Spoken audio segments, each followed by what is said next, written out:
Republican Party of Florida Chair Jim Greer steps down, but the infighting continues. And in the race for governor, Attorney General Bill McCollum outraises his opponent, CFO Sink, in the last quarter of 2009. We'll have all that and more on this edition of Powerplay with our guests, Shannon Colvecchio with the St. Pete Times and Aaron DeLotte with the Orlando Sentinel. Shannon, let's get started. What's with all the infighting in the Republican Party? Well, there's a lot of it. The latest is that Jim Greer has agreed to step down. I think the interesting next step will be whether John Thrasher, who many of the leadership in the Senate and the House have endorsed, will actually be elected on February 20th. There is some resistance to that, I think, not because of who it is, not because of Thrasher necessarily, but because of the way that it has been handled. Some perceive it as heavy-handed. Aaron, Senator Thrasher, well-respected, former Speaker of the House, respected by both sides of the aisle. Your thoughts? He is, but he has a handicap in that he won't be able to start on the job until May effectively. And Republicans have had an off year for fundraising in 2009, and they really need to ramp that up. I struggle though with the importance of Jim Greer's replacement. This 10 months out from an election. There's plenty of time to change the storyline, so it's hard for me to say, we've just detonated Christ's face off the Mount Rushmore of Republican politics. Yeah, but I've also heard that former Speaker Alan Bentz will help with the fundraising aspect as it relates to the party while Senator Thrasher serves in the legislature. Well, and if that happens, then that's important, obviously, because as Aaron said, fundraising is very important. And Bentz is very well respected, and at one point I think was talked about as being a replacement to Greer. So. And I hear sort of more layoffs or things will continue to change at the Republican Party? Well, anytime you have a new chairman who comes in, they're going to replace them with their own staff. So there have been shakeups. Executive director is out. There was supposedly a bloodletting there this week, so we will see a lot of new faces over there. But Senator Thrasher, I understand too that there are a lot of other people that are interested in the position. So sort of how does that play out? How does that affect the party? Well, Sharon Day wants it. I mean, I think that to me, what this shows is that just because you bring in even somebody like Thrasher, who's well respected, that party still has some growing pains or transition pains to deal with. I also hear the Senate President Atwater may consider removing Senator Thrasher from his his important committee, Elections Committee. Mm-hmm.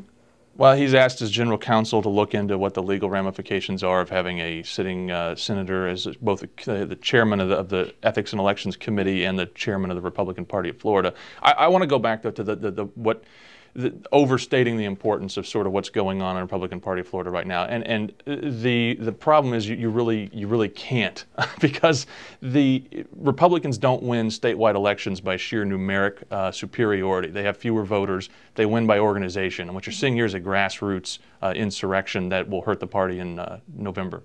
Okay, moving along, fundraising, speaking of money, Attorney General McCollum has sort of raked in quite a bit this year, sort of outraised his opponent, CFO Sink. What do you think? Has the momentum changed? I still think, like I have said before, it's early, and the difference in their fundraising is not all that large. I think for McCollum it was a good step because his previous fundraising performance, a lot of people looked at as, wow, that was a lot lower than we thought. So he needed to do well this past quarter, and he did. So I think that's good. And a makeover of sorts, don't you think?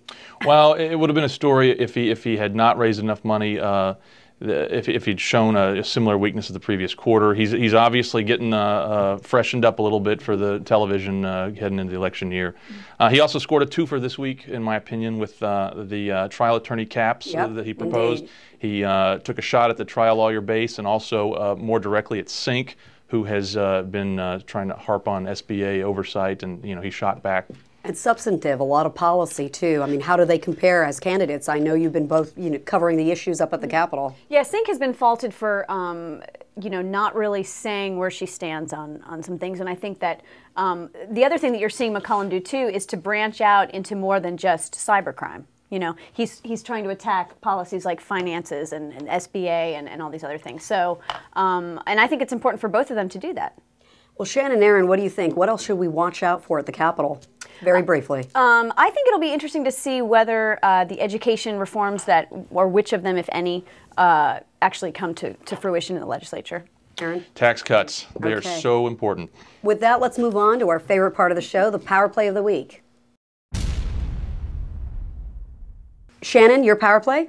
I'm going to go with the appearance of former Governor Jeb Bush at the press conference yesterday to announce the insurance reforms. It was quite interesting to see him in the room with Governor Christ and to sort of talk about policy. And it was a reminder that, he is the self-styled education governor, and he did, kind of take all the attention out of that room. So, Aaron? Representative Bill Galvano from Bradenton, his committee this week said effectively to the Seminole Tribe, we don't need your stinking money.